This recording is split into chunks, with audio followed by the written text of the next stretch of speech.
Well, hello everyone. Ogre27 Kane here today, and we're gonna do a review of Warhammer 40k Boltgun for the Nintendo Switch. Let's do a little bit of an overview and figure out what this game is all about. So this is a first-person shooter brought to us by Auroch Digital Studios. This game was built kind of like a boomer shooter, if you're familiar with Proteus or some of the other Doom clones that are around. But this one's unique, being it's in the Warhammer setting and brings a bunch of the Warhammer lore and characters along with it. On top of that, the game has an excellent selection of items and weapons to use, and some pretty cool locales, so let's start out with the gameplay first. Well, the first thing I need to mention with gameplay here is how the game is very tried and true to its form. It is a first-person shooter through and through, and the game really does follow the event line, if you will, of finding point A to point B through a level. There's not really a lot of extra areas to discover and explore to. There are some secrets, as you see me getting one here, but most of the secrets in this game are actually kind of like weapon upgrades and special abilities. A lot of times they'll help you get through some really tough areas. Another gameplay feature I really have to mention is that this has an awesome cheat menu. And I had to turn on invulnerability for a good portion of this playthrough because I was more concentrated on just running through and showing a bunch of enemies off than I was worried about dying.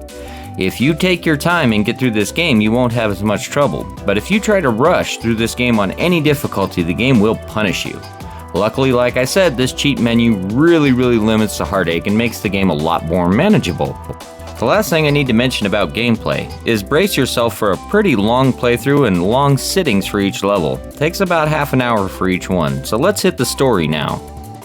Well, the story in this game sees you as a space marine sent off with a group of other marines to take out some chaos on a distant planet.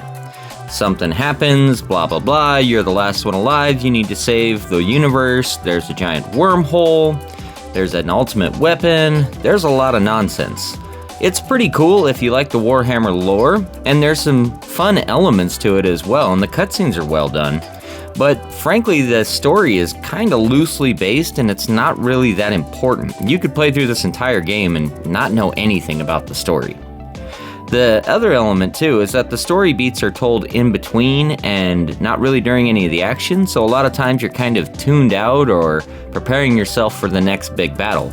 So it's kind of weird to go back and forth between a frantic area and then some reading or some minor cutscene and then go right back into it. Didn't really bother me, but if you're really into the Warhammer lore, you might find the story pretty intriguing and understand quite a bit of it. If you don't really understand it so much, there's not a problem with just skipping ahead.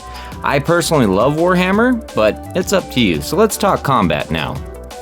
So as you've been seeing here, the combat in this game and the entire gameplay primarily is based on being a first-person shooter. The game has some pretty awesome weapon options, such as your good old trusty Boltgun here. It also has a combat shotgun, not nearly as good as Doom's, but it does its job well enough. And you have a plasma rifle, and you have a really cool chain gun too. There are some other options, but I don't really want to spoil them too much for you, as they're pretty intriguing when you get them, and they really liven up the otherwise pretty concentric gameplay. The other really cool thing to combat is you have a melee maneuver here, which you see me use quite a few times, and you have a charge maneuver. You can kind of chain all these together into attacks that do different things and jump around the room. I just wish the charge maneuver would charge quite a bit faster because it would be a lot more effective and useful in battle if you could. The last thing I really need to mention is don't forget good old grenade use. And this game has a plethora of grenades. Don't be afraid to use them as it constantly gives you more, and don't be afraid to strategize with them as they will help you through almost every single encounter in here. So let's talk graphics and animations now. So having the 16-bit or 32-bit aesthetic, if you will, whichever you prefer, the game does its job and looks absolutely fantastic for this art style. That being said, there are quite a few frame hiccups, which is odd for it, and then the audio cuts out from time to time. It's really strange. Other than that though, I prefer this graphical style for this kind of game, and I really enjoyed it. You can tell though, as the game kind of fades in and out, how the game has a certain scaling effort to it and dynamic resolution to it as well. There are certain times also when you get in big firefights where the game will scale all the way down below 540p and it looks absolutely ugly. There are other times when you're running around facing one enemy and the game is running in a full 1080p. So, kind of weird to me. I really didn't think the Switch would struggle at all with this game, but be aware, this game does have a few moments that it struggles with, and when it does, you'll notice them.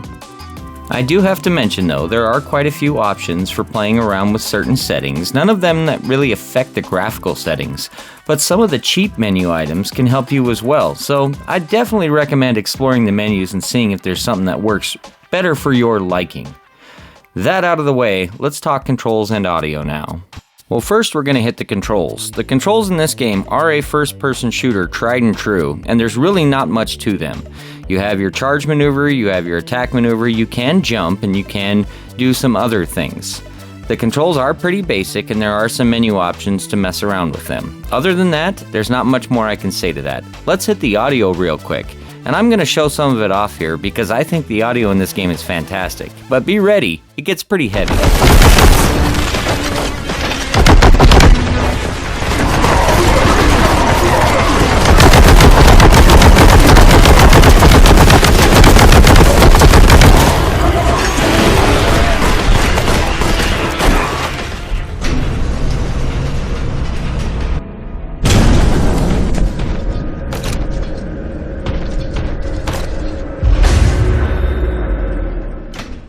I absolutely love how this game can swing from being absolutely crazy heavy to being very quiet and atmospheric all at once. It speaks heavily to the audio, but I did mention earlier those little glitches that happen from time to time will kind of throw you off. So let's move on now to the conclusion.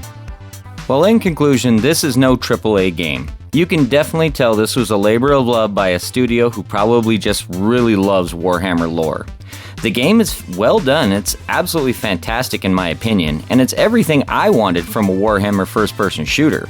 It really harkens back and reminds me to an old Sega Saturn game I used to play called Space Hulk, if you're familiar with that. This game is the future generation of that, and it's a fantastic price. I think I only paid $35 for the physical version of this. That's not bad at all. So if you need a good boomer shooter, and this is one of the best ones out there, I highly recommend picking it up and get it physical too, so we can show the studio that it was worth their time and effort, and we really appreciate them. Well, thank you for watching today's video. It was a blast to make. I upload every single Monday. If you enjoyed this, please like and subscribe, and have a great rest of your day. This is Ogre27 Kane, signing out.